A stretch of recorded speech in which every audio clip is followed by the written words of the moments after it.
দেখতে হবে। এই গাঁয়ের লোকেরা লিখতে পড়তে জানে না। সাইনবোর্ড থাকা না থাকা দুই সমান।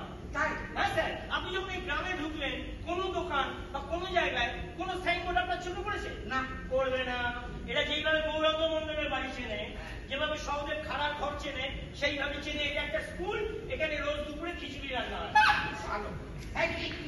খিচুড়ি, মিড ডে মিলের খিচুড়ি আমাকেই তো রাখতে হয়। ওই দেখুন উনুনে হাড়ি চেপেছে। আমি লেখাপড়া লেখাপড়া হবে না কেন? লেখাপড়া হয়। একটা মাত্র ঘর, 3টে ক্লাস, পাশাপাশি 3টে 17 ইঞ্চি। পাস করলে 117 ইঞ্চি থেকে তুলে আরেক 17 ইঞ্চিতে শিফট। এইটা হচ্ছে স্কুলের একমাত্র ফার্নিচার। স্যার রাতে পড়ে আছে।